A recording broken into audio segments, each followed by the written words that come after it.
What's going on, everybody? Stan back with another Moonshine Talking. And today I figured I would share some of my favorite moments that I experienced while I wrestled. Uh, either funny, most of them are funny. A lot of times, most of the wild shit that happens in wrestling, it's usually more in the background. But speaking of background, if you can hear it or not, I don't know. But I'm playing a little bit of the Cyanide Descent into Hell. It seemed kind of appropriate because if you look on the liners, one of the guys has an Ico Pro shirt. So I thought that was kind of neat because if you remember back in the day when Ico Pro was a brand that Vince McMahon and WWF were involved with, and when he had his ill-fated World Bodybuilding Federation thing, and he was trying to like market bodybuilding almost like pro wrestling, like giving the guys gimmicks and characters and all that sort of stuff, and it bombed horribly. I don't know. Vince McMahon's a genius with wrestling, but when it comes to anything else, he just seems like he's inept, and I don't know what it was, but yeah. So that's that. But yeah, as far as some of the funny stuff that occurred that I've witnessed in the business, so like I say, there's all sorts of wild stuff that happens in wrestling. Everybody's got some sort of tale, whether it's true, untrue, or exaggerated, whatever it is, some sort of fish tale. But some of the funny stuff, I figured I'd mention a few of them. Uh, One of the first ones was when I was a student at Malenko's, and I'm gonna leave the names out to protect people but it was quite interesting. I had been there probably a couple of months, and we had a Japanese guy who was a student there, and he wrestled on the Indies here in Florida for a little bit before he went back to Japan. And his name was Ruji, and I guess I'm not protecting him, but well, back in the day at Malenko's, it was since it was a very highly regarded, well-known, well-respected training center, you get a lot of people that would come over from overseas, out of state, and particularly from Japan, because you'd have a lot of people that would they knew the Malenkos and the Malenko name from their time spent in Japan. So a lot of Japanese guys would want to come over here and train there. But when I went there, it wasn't quite as big a deal to train there. I guess probably either because of more options, probably even some of the bigger companies over there had their own training centers. So you didn't necessarily have to come to America to train and learn pro wrestling.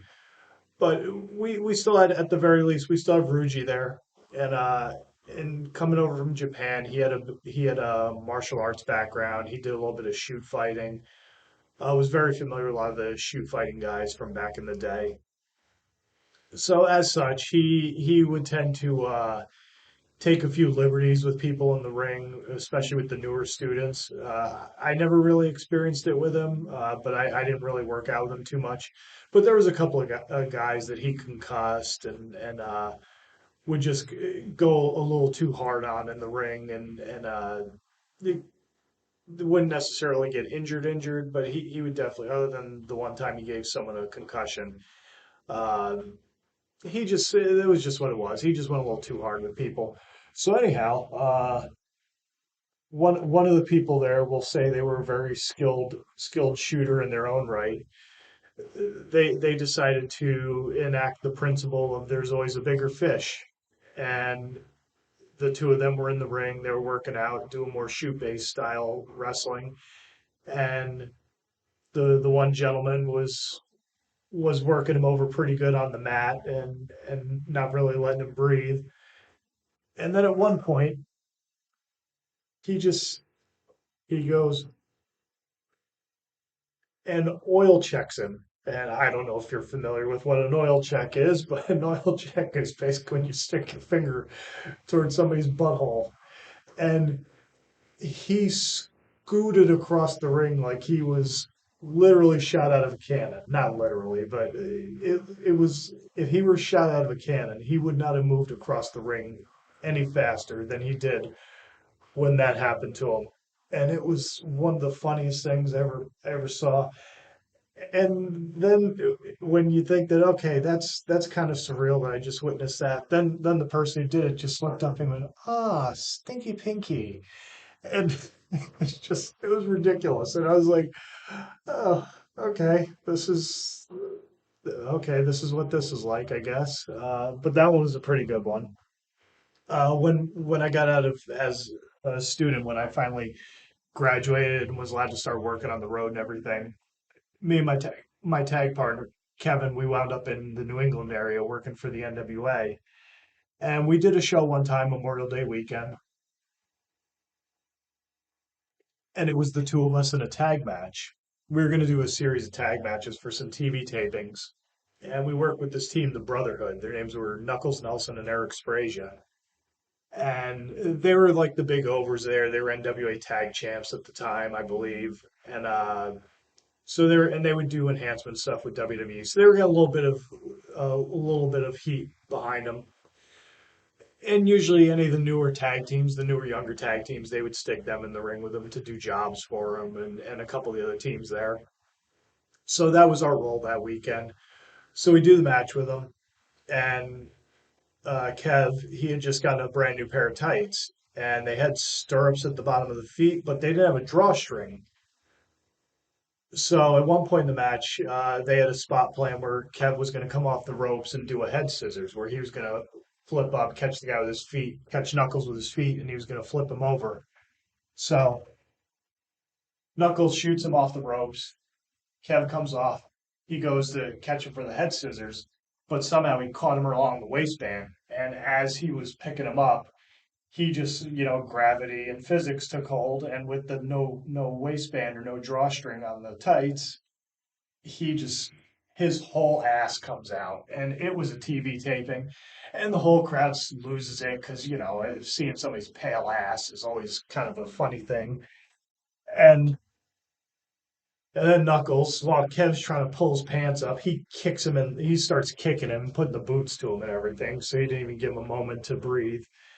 And we ended up having to go out there again because I was supposed to take the finish. I botched the finish, and so we had to go out and do a retake. And I was talking to the promoter Tony Rumble at the time afterwards, and he was telling me, "Oh, we just had your match on TV, guys." And I said, "You mean the one where Kevin's ass was out?" Oh yeah, it was very realistic. So I was like, "Oh, okay." So we kind of joke about that from time to time, Kevin and I, how his ass has made it onto television somewhere, at least regionally. So that was a pretty good one. Then there was a gentleman there who he used to like to entertain the boys. And sometimes I don't know, wrestling gets a little weird sometimes because there's a lot of weird people in the pro wrestling industry, and there's a lot of male nakedness that goes on in locker rooms, and I'm sure that's the case in a lot of different locker rooms, especially various sports, professional sports, college sports, and whatnot. No, no, you just add the pro wrestling element and the characters that wind up in pro wrestling, and it just takes on a life of its own.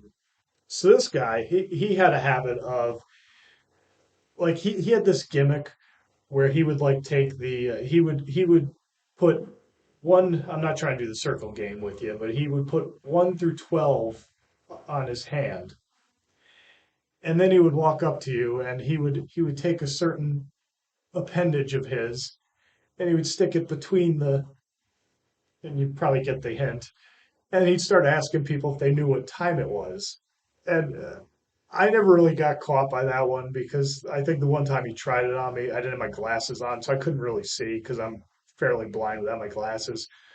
And of course, I didn't look down because I knew what he was up to. And he was like, "Oh, Sonic, you got the time?" And I was like, "No, I think you have the time." And I just walked away and wasn't really bothered with it. But one time, but he was a character. I don't really want to call him out, but he was a character. And I was in a locker room one time. I did a show in Bridgeport, Connecticut, and it, the match itself was fairly unspectacular.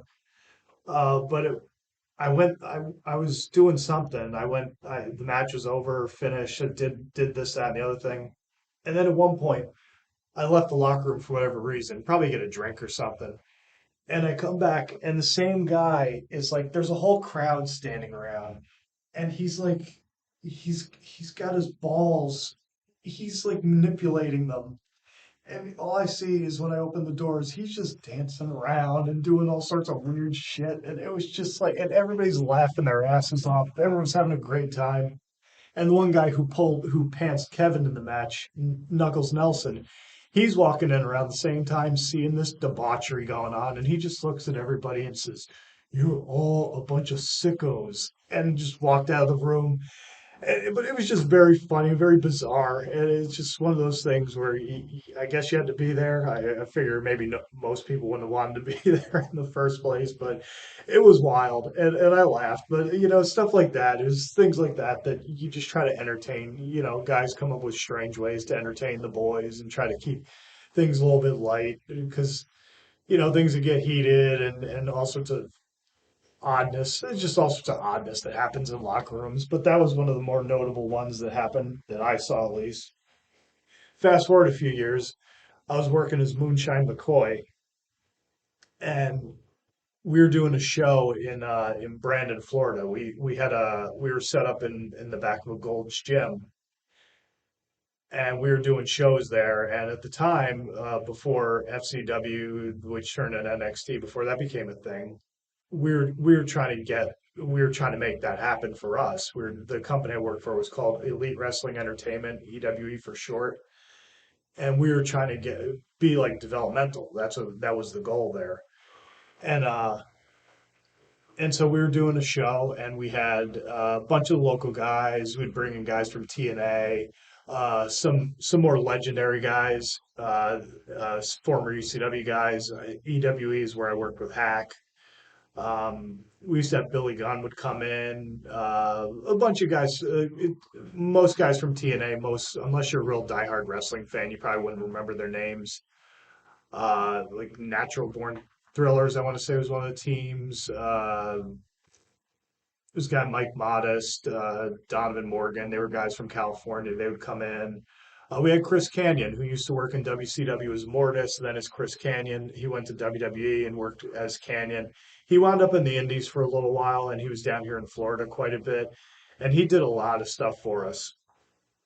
So anyhow, he was working a match with my buddy Bruce Santee, and the month before, me, my partners, and this team, the Heartbreak Express, we had a match where it was the first time we had worked in the Brandon facility.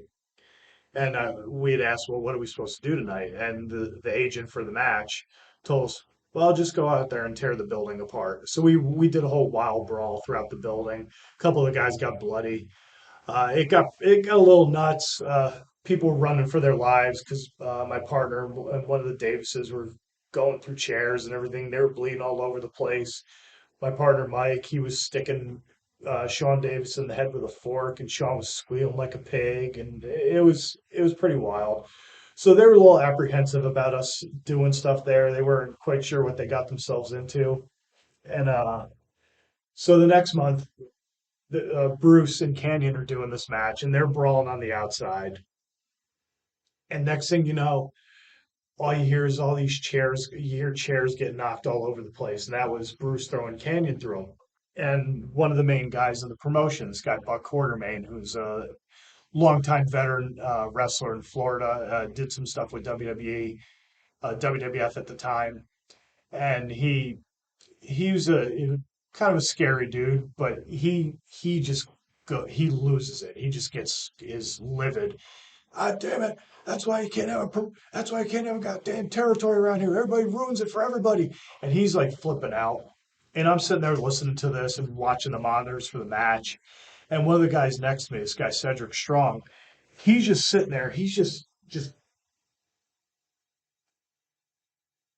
and he's laughing his ass off because he's great. He's amused by all this, the fact that he's losing his mind over what's going on out in the ring. Because Bruce is a buddy of his, and he knows Canyon too. They're good friends, and just the fact that the promoter that is trying to build something, and the boys are kind of ruining it. It's sometimes just kind of sick, twisted humor that some of the guys can derive from those sorts of incidents. And Buck he's just going off. He's getting redder and redder and madder and madder as he sees all this stuff going on. Because we don't have security or anything. We don't have security or off-duty police, EMTs, none of that. It's an indie show, so we don't have any of that stuff. And so he calms down enough, and next thing you know, all you hear is another crash of Bruce or Canyon going through chairs again, and all you can see is Buck just as he's walking away, he just stiffens up real quick. And it just and slowly walked away. And that's when Cedric really lost it because it was just that moment of defeat, that moment of why am I even bothering to try to do anything? They're just going to ruin it. They're going to ruin it for themselves. So that was another funny one. And then to finish off, another funny thing that I witnessed was when I was finally out of the business, I had gotten injured and was just on the road with my buddies Mike and Brian. They were doing a series of shows over a weekend, and I went out with them and traveled with them.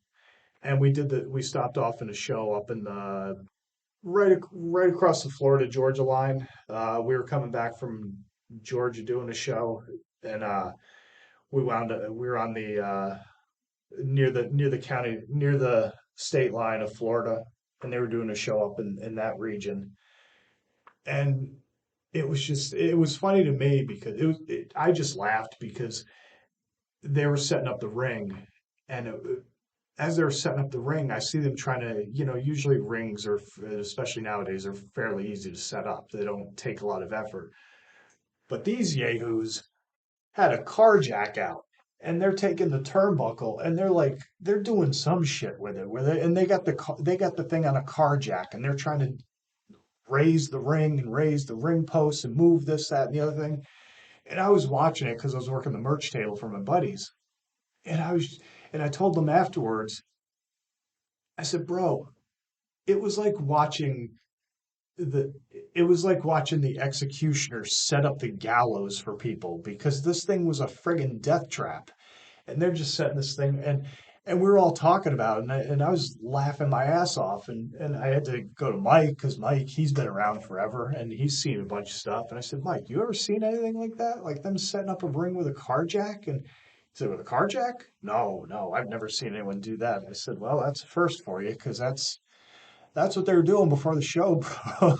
I'm glad you guys didn't get killed in there, but yeah, that thing was it was a nightmare. But I don't know, for whatever reason, that just struck me as funny, and I was the only one in the car on the way home. I was laughing my ass off. It was just one of my bigger, heartier laughs I've ever had in my life was just talking to the guys, recalling that one in that incident. But it was pretty wild. But yeah, there's all sorts of crazy stuff that goes on in wrestling, and that's just a few small samples of it. So anyhow, yeah, it's just fun bullshit wrestling stuff that I talk about. So yeah, so that's that. So there's a few of my more fun favorite, more notable moments that I can recall from wrestling. I'm sure there's a ton more that I'm not thinking of that were just as crazy to talk that I could share in the future. So yeah, so that's that. So I hope you enjoyed this. I hope you found this mildly entertaining, or at least found it to be some time killing fuel. Hope you enjoyed the cyanide that played in the background. I got to flip the thing over a little bit, grab something to eat, and yes, that's that. So hope you enjoyed the video. Hope you enjoy the content. Hope you enjoy the channel. And yeah, that's all I got for you for now. I will catch you on the next one. Hope you have a good one. And as always, stay sick, stay heavy, stay brutal. Always tuck your chin upon impact. Don't forget to breathe. So long from the Sunshine State for now, and I will chat with you soon. Later.